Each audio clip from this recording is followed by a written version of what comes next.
Hello again, grade 2. Welcome to the third part of our Boats and Buoyancy science unit. Today we're going to be experimenting again, and we're going to be trying to see, can we change the way something is held together, or can we alter it? That's a good science word, alter, which means changing it. Can we change it so that it will become the opposite of what it normally is? So if it's something that normally floats, can we make it sink? And if it's something that normally sinks, can we make it float? So today is going to be called Make It Float, Make It Sink. So for our Make It Float, I actually changed my mind on this. I was going to use a coin, but that ended up being a bit too easy and I wanted to make it a bit harder. So instead of using, this is an eraser. So this is something that normally sinks, an eraser. If you don't believe me, test it out. Have an eraser here, it's a sinker. So our job today is to make it float. And then we have a cork. I don't know if you guys know what this is. This is a really great material to have. Probably most of you will not have them around your house, so you'll have to just watch me use it, but this is a really good material, and here at the school I have bags and bags full of them for you guys to use. I wish I could come and drop those off at your house because they're perfect for this unit, but if you don't have any around your house, you'll just have to watch me use them in the video. So we're going to use our cork, and it's normally a floater. Don't believe me? Test it out. It's a floater. And so our job is going to be to make it sink. So you have officially been given the job of boat engineer. Congratulations, it's a very prestigious job. And so what that means is your job is to learn everything you can about boats and buoyancy so that you can build a boat. So we can't just build a boat willy-nilly without knowing why things go where they go. So today we're going to be learning about adjusting the design of things to make it float or make it sink. That's actually the point of this whole unit, is learning to adjust your design based on what your experiment is telling you. So what that means is that you have to test it lots of times. Here in the classroom, you would be doing this for a long time, doing it over and over again, making changes, talking to other kids in the class. So at home, I want you to be doing the same thing. I want you to try and experiment with it before seeing me give you the result. And I want parents to just totally be there to observe the lesson without interfering. So as adults, we have a better understanding of things, but the point of this lesson is for the kids to experiment and then come to that learning at their own pace. So it's going to be hard to just kind of back up and let them experiment and let that learning happen. All right, so boat engineers, it is time for you to learn a few useful things, because let's say you have some heavy things on your boat, like rocks, which would normally sink. How can you make them float? That's your experiment today. I have tons of supplies here, like plastic straws, clay, popsicle sticks, tape, pipe cleaners, lots of different things. So I want you to gather the materials that you think you'll need to design a mini sort of boat or structure, and first off is to make it float. So my eraser here, which has a little guy drawn on it, I want him to be floating. So how can I do that? Well, you know what? I tested these popsicle sticks and I saw that they floated really well. So what if I put them together kind of like a raft and put him on it? First, let's test if this raft will float. It floats, okay. So now all I have to do is put my little guy on the raft. Darn, my design didn't work. Even though it could float on its own, it wasn't strong enough to hold the weight or spread the weight out from the eraser. Remember, we talked about it's not just weight, it's how that weight is spread out. And this is getting into a really complicated math term called surface area. And you don't even need to learn about that for a couple more years. So just trust me when I say it's all related to how many surfaces are touching the water, okay? Now, I also noticed that this cork is very buoyant or floatable. What if I could put them together to somehow make something like a raft that would be more floatable?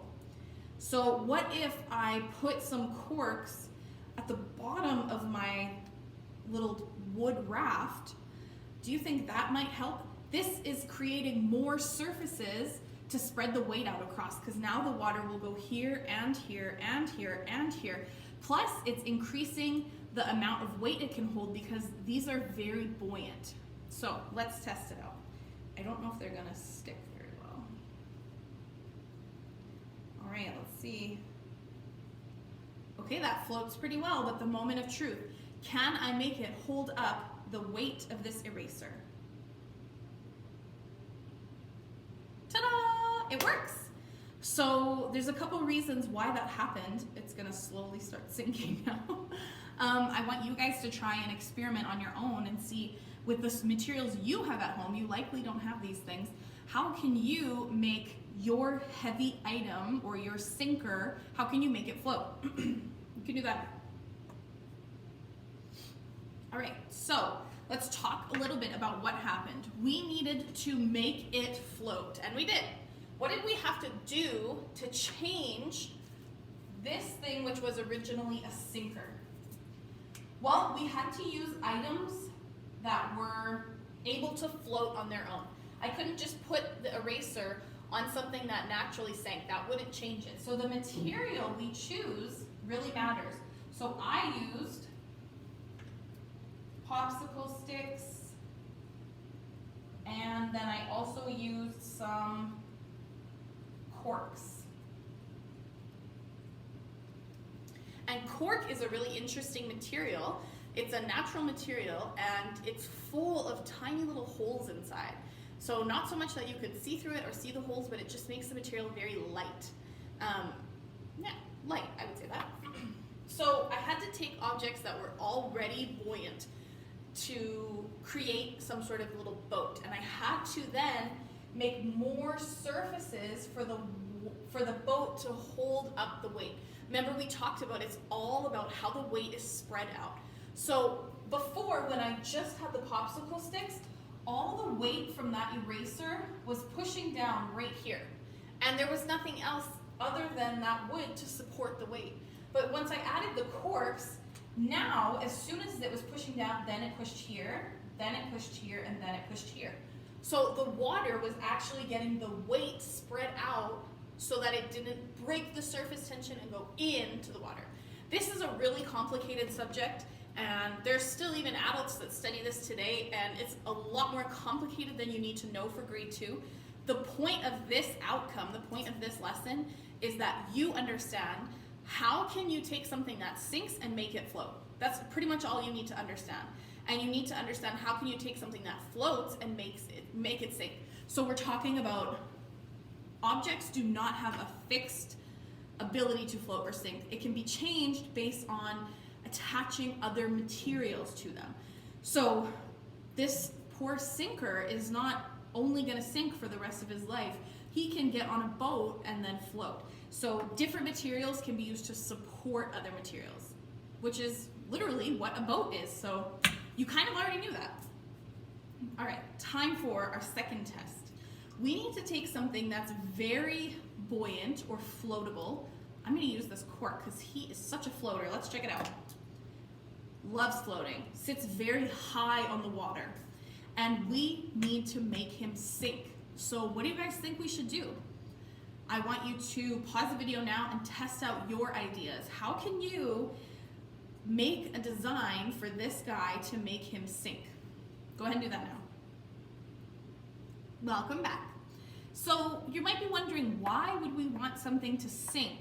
That doesn't seem very useful, but lots of things need to sink. Anchors that hold boats down, they need to sink. What about scuba divers? They're going way down deep, they need to sink. And a really cool example is submarines. So I would maybe even after this video take a second to learn about submarines because they're super interesting. Submarine goes in the water and it can choose to go as low as it wants or as high as it wants. So it can change where it sits in the water. It can come up and it can be down at the bottom of the ocean floor. So I want you to, if after this video, if you're interested, go see how do submarines work? How does it change so that it can move through the water? Like I can't control where this in the water goes. All right, so back to our topic. We need to make it sink. So I have a cork here, and I'm going to choose to attach it to something that is heavy enough to pull it down. So even though, let's take this coin for example. This coin is a sinker. But if I attach this coin to the cork, do you think it would be heavy enough to pull the cork down? Well, this is science after all, so instead of talking about it, let's just test it. So I'm gonna attach them. All right, let's see. So it did pull it lower in the water, but it is still floating. So the reverse actually happened. We made something that was normally a sinker float because we attached it to this. So that means that it has to be heavy enough that it will pull down the weight of this cork. And I'm going to use none other than my sinker friend, Mr. Eraser.